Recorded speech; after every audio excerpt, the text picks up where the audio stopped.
नमस्कार विद्यार्थी मित्रांनो, व्यंकटेश एज्युकेशन अँड संस्कृती या आपल्या चॅनलवर सर्वांचे सहर्ष स्वागत आहे.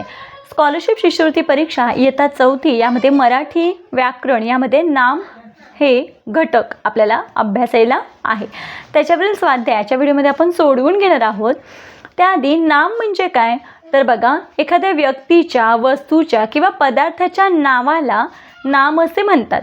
मग त्याच्यामध्ये दृश्य किंवा अदृश्य म्हणजे दिसणारी किंवा न दिसणारी वस्तू, व्यक्ती किंवा पदार्थ यांच्या नावालाच, मग ती सजीव असू दे किंवा निर्जीव असू दे, त्याच्या नावाला आपण काय म्हणतो? नाम असे म्हणतो. मग बघा, नाम म्हणजे काय हे कळलं आता आपल्याला. आता आपण त्यावरचे उदाहरण बघूया. बघा, इथे पहिला प्रश्न आपल्याला असा दिलाय, पुढील प्रत्येक वाक्यातील नाम ओळखून त्याच्या योग्य उत्तराच्या पर्याय क्रमांकांचे वर्तुळ रंगवा. वेलीवर रंगीबेरंगी व सुंदर फुलपाखरे बसली. आता नाम विचारले ना आपल्याला. मग बघा, फुलपाखरे काय आहे? नाम आहे, कारण एक काय आहे ते कीटकाचं नाव आहे ना, म्हणून मी तो उत्तर काय आहे? पर्याय क्रमांक 2 फुलपाखरे. पुढचा प्रश्न बघा, आजोबांनी काल नवीन ज्ञानेश्वरी आणली. आता याच्यामध्ये बघा, आजोबा आणि ज्ञानेश्वरी हे दोनही शब्द नामच आहेत, पण पर्यायामध्ये आजोबा शब्द नाही आहे, ज्ञानेश्वरी आहे, म्हणून मी इथे योग्य उत्तर आहे पर्याय क्रमांक 4. ज्ञानेश्वरी हा शब्द नाम आहे. तिसरा प्रश्न बघा, तुम्ही दिलेला गृहपाठ आम्ही पूर्ण केला. आता याच्यामध्ये बघा, तुम्ही लगेच म्हणाल की सजीव तुम्ही आणि आम्ही आहोत, तर तसं नाही आहे. नामाबद्दल वापरल्या जाणाऱ्या शब्दाला सर्वनाम म्हणतात. हे आपण पुढच्या व्हिडिओमध्ये बघणार आहोत. मग तुम्ही आणि आम्ही हा काय आहे? सर्वनाम आहे. मग आता याच्यामध्ये गृहपाठ हा काय आहे? नाम आहे, म्हणून मी तो उत्तर आहे पर्याय क्रमांक 1 गृहपाठ. पुढचा प्रश्न बघा, हिमालय हा उंच पर्वत आहे. मग पर्वताचं नाव आहे हिमालय, म्हणून मग हिमालय हे नाव आहे, पण याच्यामध्ये उत्तरामध्ये बघा पर्वत आहे, म्हणून मी ते काय येणार आहे? पर्वत. पर्याय क्रमांक 4 हे आपल्या प्रश्नाचं योग्य उत्तर आहे. पुढचा प्रश्न, त्याने सायकल हळू चालवल्याने उशीर झाला. मग याच्यामध्ये बघा, सायकल हे वस्तूचं नाव आहे, म्हणजेच नाम आहे सायकल. पर्याय क्रमांक 2 योग्य उत्तर आहे. पुढचा प्रश्न बघूया. पुढील प्रत्येक प्रश्नात दिलेल्या पर्यायापैकी नाम असणारा पर्याय निवडा. आपण, छत्री, रंगीत, हसरी. आता बघा, सध्या आपण फक्त नाम बघतोय, म्हणून मी ते नाम काय आहे? छत्री, कारण हे वस्तूचं नाव आहे, म्हणून मी ते योग्य उत्तर आहे पर्याय क्रमांक 2 छत्री. दुसऱ्या प्रश्नामध्ये बघा, डौलदार, पहिला, कोण, रंग. आता याच्यामध्ये बघा, मग इथे रंग हा काय आहे? नाम आहे. उत्तर आहे पर्याय क्रमांक 4. पुढचा प्रश्न बघा, गोड, खाली, किल्ला, फेकला. मग याच्यामध्ये किल्ला हे काय आहे? किल्ला नाव आहे, म्हणजेच नाम आहे, म्हणून उत्तर आहे पर्याय क्रमांक 3. चौथ्यामध्ये बघा, बाग, तेथे नम्र होता. आता याच्यामध्ये बाग हे ठिकाणाचं नाव आहे, म्हणून नाम आहे पर्याय क्रमांक 1. पुढचा प्रश्न बघूया, लागला पाऊस जोराचा काल. मग याच्यामध्ये पाऊस हे काय आहे? नाम आहे. पुढचा प्रश्न बघा, पुढील प्रत्येक प्रश्नात दिलेल्या पर्यायापैकी नाम नसणारा पर्याय निवडायचा आहे. म्हणजे याच्यामध्ये 3 नाम आहेत आणि 1 नाम नाही आहे. मग जो नाही आहे तेच आपलं उत्तर आहे. आनंद, भीती, पांढरा, प्रयोग. मग आता याच्यामध्ये बघा, नाम नसणारा विचारलाय. बघा, याच्यामध्ये प्रयोग येईल, कारण आनंद, भीती हे मनाच्या स्थितींची नावं आहेत. पांढरा हे रंगाचं नाव आहे. मग मला वाटतं प्रयोग. जर याच्यापेक्षा वेगळं काही उत्तर तुमचं असेल तर मला नक्की कमेंटमध्ये कमेंट करून सांगा. दुसरा प्रश्न बघा, ऊस, गहू, साखर, गाळला. ऊस, गहू, साखर हे वस्तूंची नावं आहेत, म्हणजे धान्य आहेत. हे पीक आहे, पिकाचं नाव आहे, धान्याचं नाव आहे, आणि हे पण काय आहे? साखर नावच आहे. मग गाळला हे काय आहे? नाम नाही आहे. दुसरा प्रश्न बघा, धैर्य, हुशार, शांतता, प्रामाणिकपणा. आता बघा,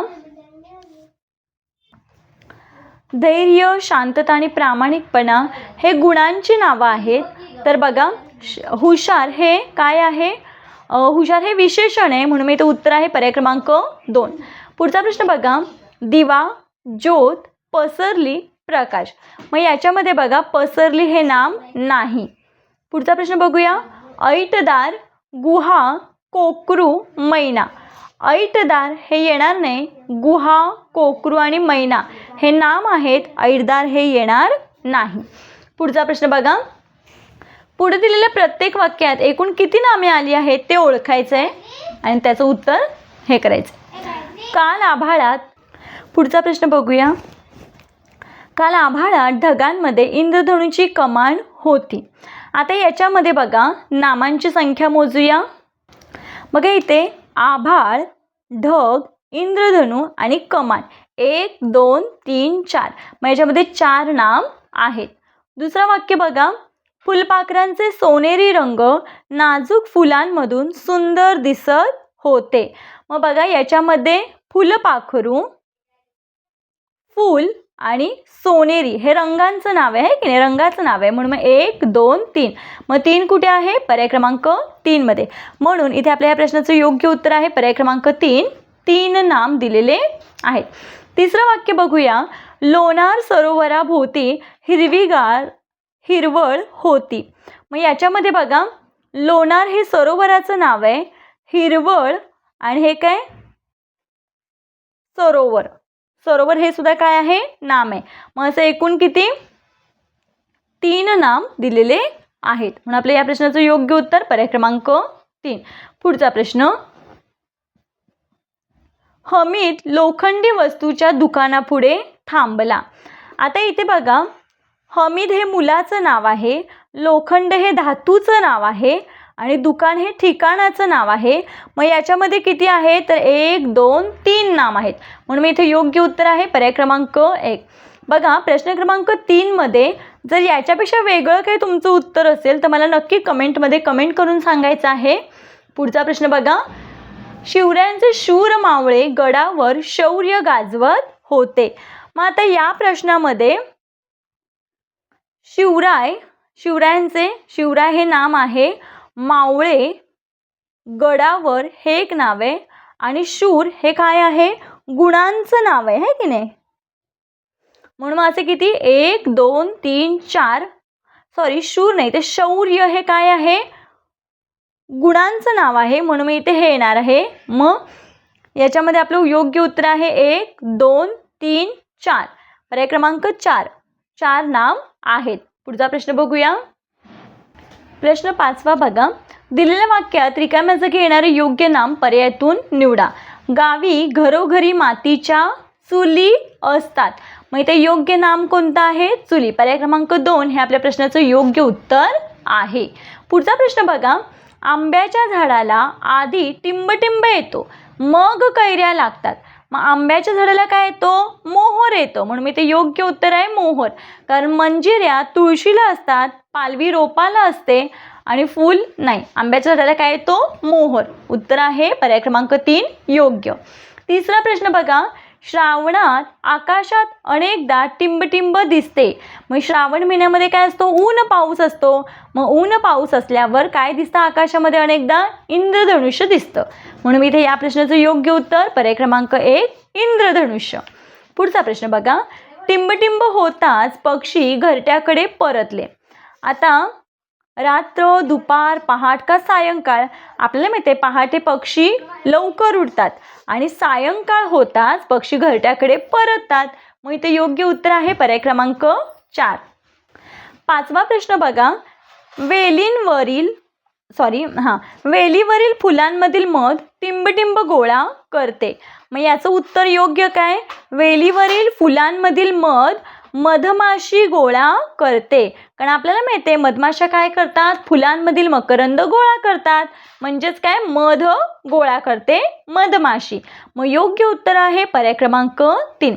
बघा या पद्धतीने आपण आजच्या व्हिडिओमध्ये 4थी स्कॉलरशिप शिष्यवृत्ती परीक्षेच्या मराठी या विषयातील नाम हा घटक आजच्या व्हिडिओमध्ये आपण आणि त्यावरील स्वाध्याय स्पष्टीकरणाचे सोडवून घेतलेला आहे. आशा करते आपल्या सर्वांना हा व्हिडिओ आवडला असेल. व्हिडिओ आवडल्यास लाईक, शेअर, सबस्क्राईब. आजचा व्हिडिओ कसा वाटला ते कमेंटमध्ये नक्की सांगा. भेटूया पुढच्या व्हिडिओमध्ये नवीन घटकासहित. तोपर्यंत नमस्कार. थँक्यू.